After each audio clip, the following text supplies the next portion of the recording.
It does, actually. And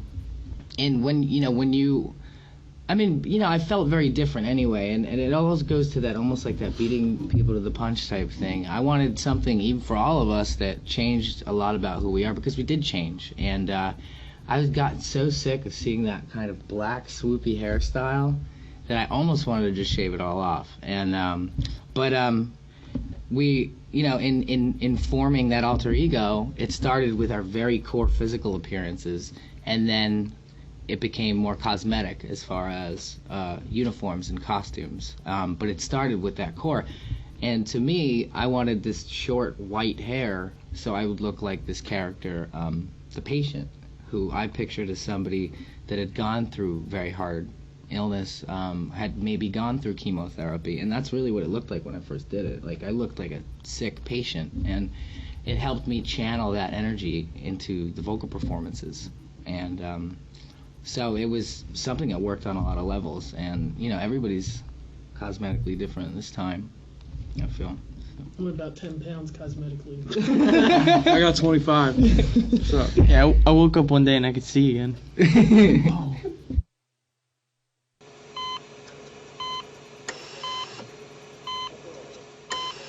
Oh man, only in gore flicks, I think. I think Frank would be very good in horror films. Remember that trauma thing we did? That was they were in a trauma film. Me and Frank are in movies. They actually already are. Seasoned. They got killed in a horror movie. Yeah, I'd be the dude that got killed right away in a horror movie. Yeah, pretty much. 5 minutes in. I think that's the only thing I would ever want to do in a movie anyway. Get killed? Like slashed the F up. Yeah, Bob got asked to be in a bunch of teen movies. I don't know. I mean, turn them all down. When you're performing in a band, like especially a band that has such thick concepts as we do, you kind of feel like you're acting sometimes. You're definitely playing characters, and I always wanted to be in musicals, like big time. I'm just gonna put it out there. I'm just gonna put it out there. You were in a musical once. I always want to be in musicals. Everyone's laughing at you. Yeah, I know. Are you doing a comedy sign? It's okay. I could have sworn he was just doing comedy. No, I was playing all right. That's playing my hair. But, I think acting can be kind of fun. Because you get, definitely from making Welcome to the Black Parade, I could say that being on the set, because that was a real-ass set. Yeah, at that point, you're not even acting. You're in it. And that was the first time we were like, whoa, we're in this, And definitely when we made Ghost of You with Mark Webb, when he put us on that beach, we were like, wow. So, I mean, I would love to be in those kind of things that are just these huge sets with these crazy costumes. And even if I was like an extra, I think those things are really fun, so.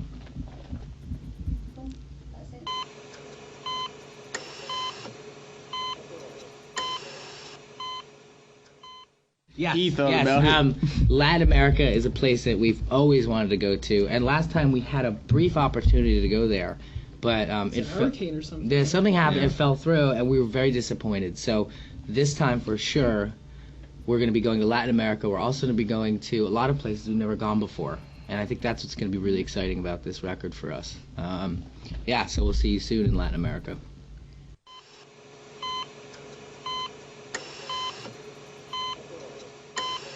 The rise and fall of My Chemical Romance was, I would say, for a hot minute, it was the title. It was also like kind of a clue, I think, as to what the record was going to be like.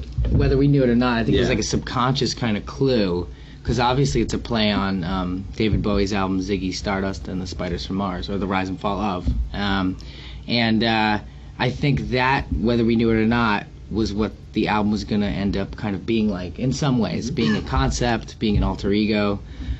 So it's interesting to look at that and see your subconscious start to influence you.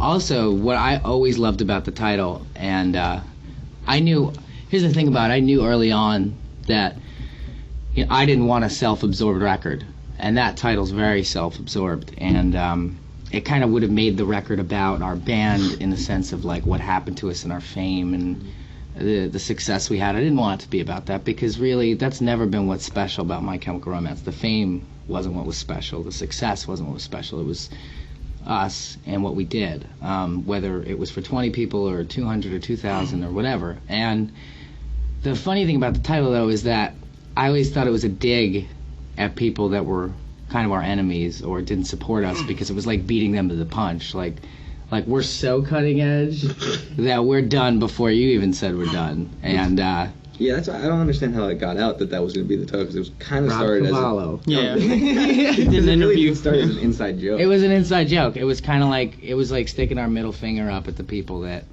you know, just didn't have our backs. And I thought it was funny. It was like totally beating people to the punch. But yeah, Rob Cavallo leaked it. And then it's funny because Rob Cavallo, it was totally accidental. He was speaking off the record too.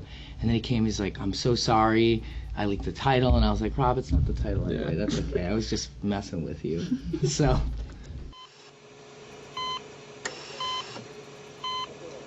Wow.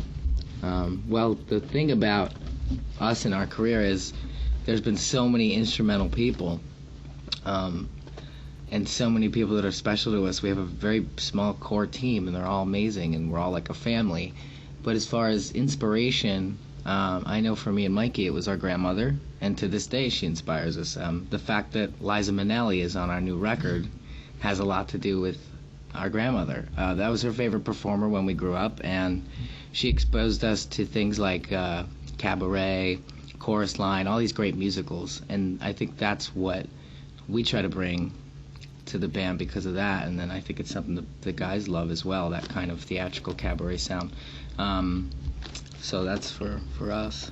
Yeah, you know, I guess just my grandfather and my father kind of just always kept me around music because they were just musicians since forever ago. And I remember every weekend, because I would go see my dad, I would either go see my grandfather play or my dad play, and just they would kind of hide me behind the bar because I wasn't supposed to be there. But I was just always at shows and always wanted to play music because that's how everybody like kind of related to each other. So as far as inspiration through music, it was definitely that. Yeah, for me it was my older brother. He got me started playing guitar, and he was just always like really supportive of me. He bought me my first guitar, and he let me use all his guitar magazines so I could learn how to play.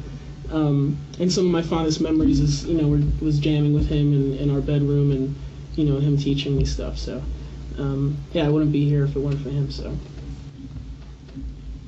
Oh, like utility, but I think he likes to do it. he does. I think for me it's just Spotlight. it's got to be other musicians, and like just picking out drummers. I'll pick out two.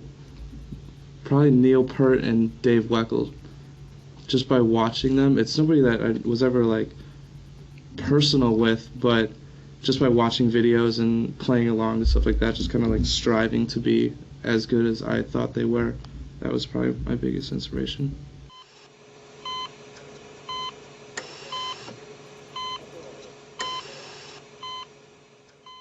We have a general answer. Yeah, usually. Don't be full of shit. Yeah, don't be full of shit's the big one.